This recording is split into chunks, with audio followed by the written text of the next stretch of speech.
Dubai পৌঁছলেন মুখ্যমন্ত্রী Mamata Bandyopadhyay. Spain সফরের পরে লগ্নি নিয়ে বৈঠক হবে দুবাইয়ে। আজ বৃহস্পতিবার সন্ধ্যায় দুবাইয়ের ভারতীয় দূতাবাসে চা চক্রে যোগ দিতে পারেন মুখ্যমন্ত্রী এবং তার সফর সঙ্গীরা। ইতিমধ্যেই মুখ্যমন্ত্রীর সঙ্গে বৈঠকের ব্যাপারে উৎসাহ প্রকাশ করেছে সংযুক্ত আরব আমিরশাহীর লুলু শিল্প গোষ্ঠী। আজ বৃহস্পতিবার বিকেলে সেই বৈঠক হওয়ার কথা। লুলু গ্রুপের কর্ণধার ইউসুফ আলী মুসালিয়াম ভেট্টিল আব্দুল কাদের কেরলের ত্রিশূরের ভূমিপুত্র। তার কাকা এম কে আব্দুল্লাহ এই সংস্থার প্রতিষ্ঠাতা। সংস্থার প্রধান কেন্দ্র আবুধাবি। কয়েক বছর ধরে রপ্তানি বাণিজ্য শুরু করেছে লুলু। তাদের হোটেল ও রিয়েল এস্টেট ব্যবসাও রয়েছে।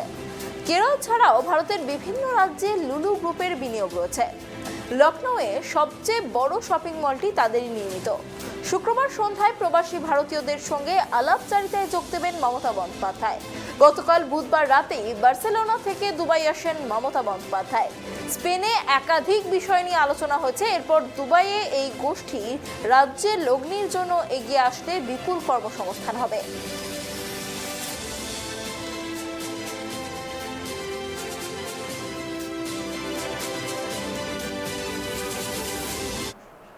বাংলার সাম্প্রদায়িক সম্প্রীতির উদাহরণ হয়ে অনেকবারই আলোচনায় এসেছে মুর্শিদাবাদের নবগ্রামের এই মন্দির।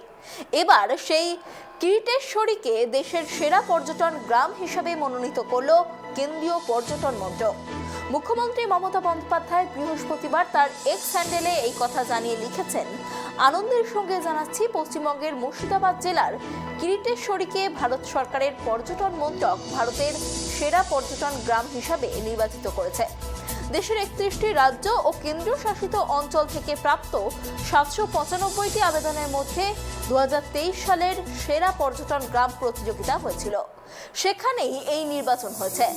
আগামী 27শে সেপ্টেম্বর নয়াদিল্লিতে হবে পুরস্কার প্রদান অনুষ্ঠান। আমি ওই গ্রামের বাসিন্দাদের অভিনন্দন জানাই। জয় বাংলা। মুর্শিদাবাদের দহপাড়া রেল স্টেশন থেকে 5 কিলোমিটার দূরে কিরিটেশ্বরী গ্রামে মন্দিরের অবস্থান। জনশ্রুতি রয়েছে সেখানে সতীর মুকুট বা কিরিট পড়েছিল। সেই কারণেই দেবীকে মুকুটেশ্বরী বলেও ডাকা হয়।